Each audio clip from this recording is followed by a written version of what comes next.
This is Natural Powerlifting Radio. Deadlifts, chicken nuggets, video games. This is Check My Total, a powerlifting podcast with Timothy Payne and Andrew Hinson. Welcome everybody to another episode. We're going solo again. Well, I guess it's not solo, but we're going duo again. The duo. Yes, sir. Today we're going to talk about coaching, and I'll let Andrew tell us a little bit more about it. So we're going to talk about everyone's a coach, and we're going to talk about how,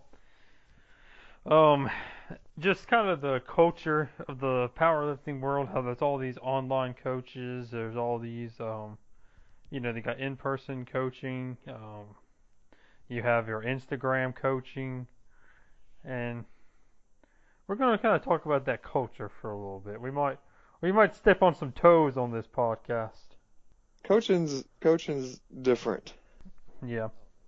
So let's just get this going. So let's just throw out some basics first. All right. If you've competed in, let's say, a couple competitions, and you're like, that's all you got is about, I don't know, a year and a half of experience in powerlifting, and you got a big following on Instagram, you're not a coach and you're not qualified. Go ahead and put that out there. Go ahead and put that out there. So. And that can apply for anything other than coaching too. If you've only got a couple years experience, you're not the guru. Yeah, so you shouldn't be coaching if all you got is like one year of lifting and maybe 1 or 2, 3 competitions. Probably shouldn't be telling people exactly what's going on. So that's one thing. I understand it doesn't apply to everyone, but this applies to a lot of people. There's a ton of people our age and they're 20 to 23, 24, 25 that are coaches. Right. And like some of them, some of them are pretty legit, but let's just be honest. If you're a young person, you can only have seen so much and done so much, and like, especially if you're just on your own and you've just been learning it by yourself and you haven't had an actual like experienced powerlifter coach you through, or like connected to a bunch of older powerlifting people, then really I just find it pretty weird that there's so many young powerlifting coaches and people that are offering their services and like email me for a program and like pay $20 for this program. It just don't sit right with me. It's just kind of fishy. And I don't know about you, but you really don't even start thinking about what you're going to do with your life until maybe like junior year of high school or something. Yeah. So even if you start when you're 17 and dive head first into whatever you want to do, if you're 21, you still only got, just 4 years in whatever you're trying to do. Yeah. I can understand if you're trying to help somebody day one with your 4-year knowledge, but that will only get you so far. But eventually I think that would catch up with you being so young and trying to mentor other people. Yeah. And you can get pretty far in this sport by not knowing exactly what to do. Because this is powerlifting. This is not some super complex sport. And like if you have natural strength and you're athletic, you do powerlifting for 3 to 4 years, you're probably going to do pretty decent, and you're probably going to get some records. Probably going to win quite a few competitions, and you might think that qualifies you to be a coach, but I just don't think that's what qualifies. I don't think winning competition and holding a bunch of records qualifies you necessarily to be a coach. I think it's some good accolades to have, right? But I don't think it necessarily qualifies you to be a coach. It's kind of like, which we might have made this analogy before, but how Michael Jordan's the best basketball player ever, but how he owns the Hornets, and they're arguably one of the worst teams in the NBA. Yeah. I mean, if you got all this talent, more likely than not, you didn't have to work as hard as somebody that doesn't have the talent, so it just comes naturally to you. Whereas somebody that might be a little bit lacking in the talent actually has to learn and study to figure out what works. It just doesn't come to them overnight like it does somebody with a lot of talent. Yeah, I mean, Which that's can true. kind of tie into what you're saying. If you got this natural strength and you're just blowing people out at competitions, just because you can bench 600 pounds doesn't mean you can necessarily teach somebody else to bench 600 pounds. Yeah, and here's one other thing is like, if you are looking for a coach or someone to guide you, you need to kind of look and see who they've trained before. And I'll go ahead and say, if they've trained a bunch of big name people that were already freaks and just athletically gifted and strong to begin with, they don't count. Like, you cannot take credit for, like, you can't take I don't know, someone that was like almost at a professional level in some sport and like work with him for like 2 or 3 years, and next thing you know he's like breaking world records and stuff and all this. He's lifting insane numbers. Like, I mean, I'm sure you did help him a ton, but like, if he was already like an ex-pro NFL player, I mean, he probably could have got coached by a chipmunk and still do that. Right. And it also depends, like if you take that person, but they're still breaking those world records like 10 years from now, then clearly you know something. Yeah. But yeah, if you have somebody under your wing for a couple of years or something, and then that person goes off to do something else, I don't know.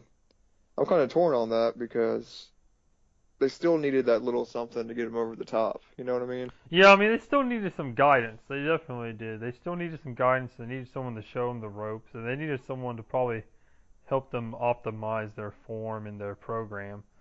So, like, I mean, you definitely did something. You definitely did help. I think it is slightly easier, and you don't deal with as much caveats if you have a genetic freak and you just Right. make them stronger, as opposed to if you can take an average person and you just shake them through years and years of hard, dedicated, smart training, and then like they start breaking records and they start hitting the lead and they start just smashing it and killing it. Like, that's something there. Yeah, I guess it's the difference between having a coloring sheet versus a blank piece of paper. With a coloring sheet, all you gotta do is color it in, but with a blank piece of paper, you have to draw the drawing too. Yeah. I understand what you're saying. And then I guess, there's a whole thing of like when you say coach, like that means different things to some people because, you know, Instagram coaching and like online coaching is a big thing now. And I don't know. I don't know how I necessarily feel about online coaching. I feel it's not very. It has its merits, and you can definitely improve with someone helping you, like on Skype or and like doing your programming. But like you do lose something by not having that person there with you in the gym. Yeah, so let's just start with saying that the best coaching that you can have is somebody that can be in the gym with you every single day. That's the top-notch coach you can get. Yeah. So that's our um, golden standard when we're talking about coaching. So if you can't be there every single day with the person that you're training, then generally, like what Andrew's saying, the trainings might not be the most optimized. Yeah, and like you can only film from so many angles, and Right. uh, you really do. You miss something when you're not there in person. I think you miss just the little things. Just it's hard to see exactly the angle of the hips and the back from a video. It's hard to see a lot of things from a video. And knowing how your trainee is performing that day in general, like how fatigued they look or how long it's actually taken them to do these sets, There's a lot of different factors that go into it versus just seeing a 30-second clip. Yeah, because everything looks smoother in a video. Oh yeah. So it's just I think if you have the option to even if you have to choose between an online coach that apparently, let's say they have just tons of good accolades and they've trained so many people versus like someone who might not have as many accolades but still has quite a few and can be with you and is very knowledgeable and can show up every time you go to the gym, probably pick the in-person person. Like, Yeah, I agree with that. and like another thing with coaching is writing, giving someone a program to follow, and that's all you do is you write their program and they follow it. That's not coaching. That's just writing someone a workout regimen and they follow it. Like that That's is, just a cookie cutter thing. yeah, that's You give not this, coaching. you give the same program to, if you're training 20 dudes, they're all doing the same thing. It's Yeah. not personalized usually. And like for me, I got a buddy who I went to college with, and like I'm writing him up some, like he just wanted some workout programs and some advice, and like I'll help him and text him and give him some advice, and I'll write some programs for him. But I don't consider, like I'm not coaching him. Like I'm not, like I don't consider that coaching. Like that's just helping someone out and like giving them a program and like giving advice here and there. Like I don't consider that coaching. Yeah, I feel you on that. I feel like coaching has to be intimate to some level. Yeah. Like it's got to be personal between you and the other person. Like I don't know, you as a coach, I think you need to be invested also to get the best out of the person you're trying to train. Yeah. And And going through it online, I guess could seem, you know, not as personal because it's online and you're not talking to this person and seeing them every day. yeah, that's true. And another thing is like a lot of these online coaches and just coaches in general, they like to use a lot of they like to fluff up and they like to use a lot of scientific terms when they discuss their training Mm-hmm. methods. But let me boil it down. Any person, any coach or any group of strength coaches know that when it comes down to it for powerlifting, when it's about max weight being moved on the platform, that the principles for getting stronger are the majority the same across the board. Like, This is just a personal opinion, but I think the true measure of intelligence is being able to convey your point to any age or any IQ level. yeah, Like, if you can speak to the layman just as easily as you can the, high IQ person and get across your point no matter what words you're using, then, it doesn't matter how. I think it's more smart if you can talk to somebody regular yeah, and still say what you need to instead of trying to sound way above somebody and use all these words. yeah. Like you're gonna go in there and be like, oh, we're gonna use the conjugate method. And we're gonna go in here and we're gonna train on RPE based systems and Because we're, if the person can't understand what you're saying, then it doesn't matter how smart you are to begin with. yeah. Like there's all these fancy Yeah. terms now to make you sound smart, but it comes down to it like this RPE training system like where it's like, oh, I listed this at like 7, like what rate of perceived exertion? Like that is the same thing as saying on a Yeah. scale of 1 to 10, how hard was this? Yeah. Like that's what that Exactly. is. Like I've never understood when this big RPE system came out. I never understood why people thought it was so It's what doctors ask you at the doctor. Like And dude, like like 80% of these acronyms that these people use, I have no clue what they mean. yeah. Like there's so many people just throwing letters out there. It's like, man, was it heavy or not? How'd it feel? Yeah, like it's Yeah. ridiculous. Yeah. And it like It just makes no sense. Like you have to when you're looking for a coach, you have to learn to cut all the crap out and see what they're really about. Yeah. Don't get And fooled by the window dressing.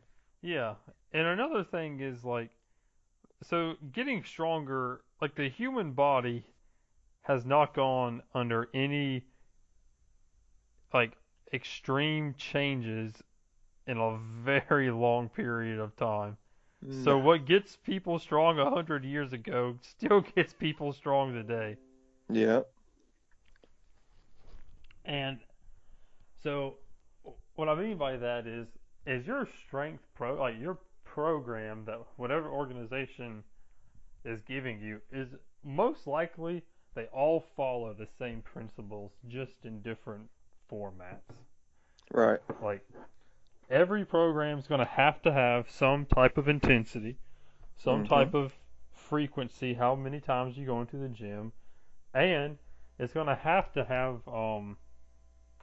forgot what I said.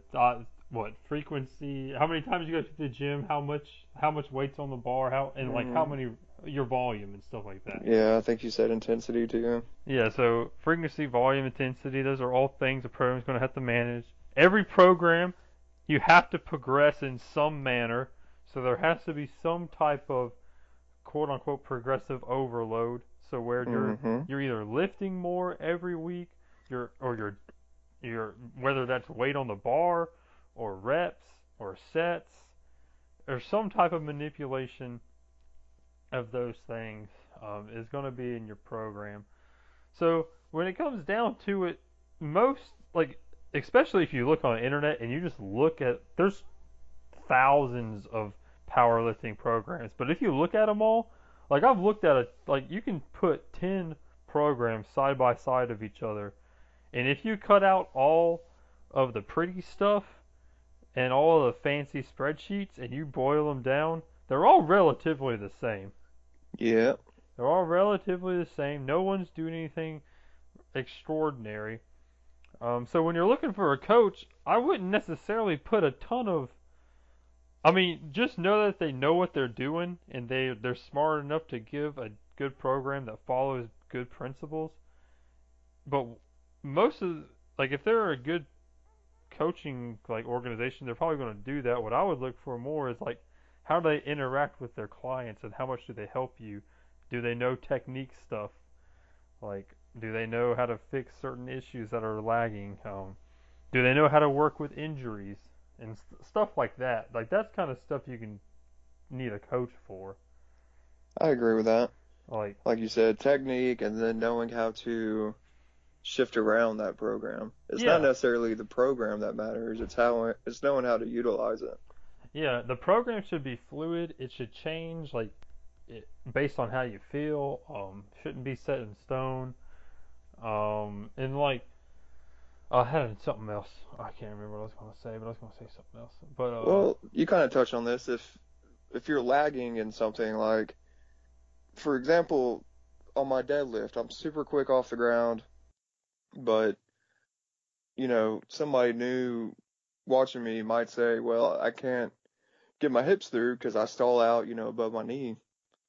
When really I'm so rounded over that it's an upper back lat thing. It's not a hip thing. mhm. So, if I got my upper back strong and my lat strong, then I can get through the top of my lift. Like it has nothing to do with my hips, but somebody looking might not be as seasoned would say, oh, he can't get his hips through. Well, that's one of the things that coach comes in hand, knowing what they're looking at to begin with. Yeah, And like I said, that has nothing to do with programming. It's just somebody that knows what they're looking at and what you need. yeah. You should be getting your coach should be knowledgeable and should be able to pinpoint those weaknesses. And eventually, your program is going to like the coach is going to work with you. Um, and your program should be more optimized for you as an individual and what you need. Um, so like they need to be able to adapt a program on the fly for whatever your specifications need. Right. Because you want to hit those weaknesses. And you'll learn the longer that you power lift, your weaknesses always change. Yeah. Different stuff is getting stronger at different times. And while you're trying to get something else strong, something else might be lacking. Or you get so strong in this one area, you have to catch up your other areas. Mhm. So, yeah, it's more than just printing off a piece of paper with some numbers on it.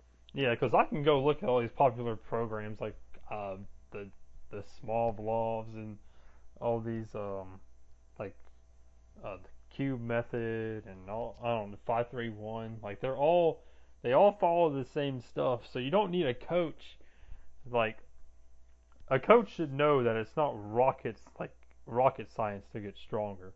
What a coach is there for is to figure out the actual more difficult aspects of what your weakness is. How can we modify the principles of strength and getting stronger to you and make you better, and what happens if something gets injured, and like there's just it's the other stuff. It's not the program that's the hard part. And I know that there's online people out there that do try to work with you as much as they can. Like Burleson and those sheepdog people. I'm pretty sure they spend a pretty good amount of time, talking about how they're feeling, what kind of injuries they have, and their program will switch up a lot. Yeah. And if that's the best that you can get, then that's the best that you can get. Like, we're not knocking all online programs, but these guys that don't even work with you, I wouldn't spend a dime on. Oh yeah. Yeah, Yeah, definitely. if you're not talking to your dude, you know, 2 or 3 times a week, whether that be, through email or whatever you're using, I probably wouldn't mess with it. Yeah, definitely. Communication is definitely key. And also another thing is like as a coach, you should be teaching your client these principles, and like they shouldn't be blindly following you. Like they should be learning along the way. And I think the end goal of coaching is to eventually for that client not to need you anymore. Yeah, Like it might take a while, but like after like, 5, 6 years, like that person should kind of know your training principles, and they should kind of know how to take what you've taught them and form it for themselves, and they shouldn't necessarily really need you anymore. you could look at it more as being a teacher versus being a coach or a trainer Yeah. from the coach's point of view. And that's why I said it has to be personal, intimate, and you got to be invested in it. Because exactly what you just said, you want to teach the person that you're trying to train to where eventually one day they won't need you. Yeah, I mean that's the end goal. Is for the end goal is for the person to get stronger. Like, this isn't a powerlifting context. The person's supposed to get stronger. They might need to lose some weight here and there to make a weight class and stuff like that. But like the coach is really supposed to drill in and teach them stuff, and then eventually go away. Move on to the next person who doesn't know anything. Teach them. Yeah. And it's okay to come back too if you need some more guidance. Yeah, yeah, Because chances are the person that coached you still knows way more simply because of time. They've yeah, seen way more. yeah. And it's kind of like if you're really good at the sport, like all you know, and you've only trained yourself, all you know is what works for you. You know how much you eat, you know how much you train, and you know how much you lift. Versus someone who has trained hundreds of people and knows how hundreds of people have trained and how hundreds of people eat and what works for different people. And like us owning a powerlifting federation, man, think about how many squats and benches and deadlifts that we see in a year. Oh yeah, It's crazy. I mean, you definitely want somebody that knows what they're looking at. yeah. I mean, And if all you've trained is you, the only person that you can help is somebody with your same body type. yeah, Because you just don't know how other body types work until you work with them. yeah, And even then, you got to be open enough to know that you need to learn yourself yeah. instead of trying to fit this person into your cookie cutter. Mhm. Yeah. I mean, that's what your dad did with me. He took me along, and eventually I learned stuff from him and could apply it to my own self. And like I Yeah. can write my own stuff now. Yeah. Help other people. Yeah, man. That's what it's about, spreading the knowledge and not trying to be a shill and just pump out as many programs and get people to buy your stuff. And if people need help from me, I don't think I've ever charged anyone a dime for any lifting advice I've ever given or any training or coaching I've done. Like in college, having training partners and helping other people get stronger. I ain't never charged anything, because I don't know, because your dad did so much for me. It's just time to pass the knowledge on. Yeah, and the flip side of that too is, as a coach, if you've reached a certain level and you've earned this respect, it is okay to charge people high amounts of dollars, because it boils down to your time. Yeah. So, if I'm world-class trainer, man, I've only got so much time in my day to give to somebody. Yeah. So, if you want my time, you're going to pay a pretty penny. But, by that time, you've earned it. Yeah. You've got that respect. But if you're a second or third year dude and you're wanting people to pay you $100 a session right off the bat, that ain't going to happen. Yeah. Or at least it shouldn't happen. Yeah, get out of here. You haven't earned it yet. And also, what you're talking about, as far as passing your knowledge along for little to nothing, that's building your own resume. Yeah. The more training you get under the belt, to where eventually, if you retire from powerlifting or whatever you want to do, Andrew, you might want to start training people down the road. Yeah. So, you just got to be humble to begin with, and build your reputation and remain humble once you get there. Exactly. Yeah. And you got to know when to get in and out of a situation also as a coach. Yeah. Because some people just straight up won't listen to you, which goes back to time management. And if you're going to the gym every day and spending time with this person and they still, don't know how to change this one thing in their technique, then you can never teach them step 32 if they can't get past step 12. Yeah. So you just, that's a situation you got to get out of. I know that was kind of a random thought, but it just hit me in my brain. Yeah, I mean, that happens. Like, some people, despite them paying you for your time, they still won't exactly listen. You might train them, and then between when you leave the gym with them and you see them next, they might have done another workout with someone and done something completely off the charts, and just doesn't work that way. Yeah. But like I've been saying this whole podcast, it's got to be a relationship between you and the person you're training. Yeah. Yeah.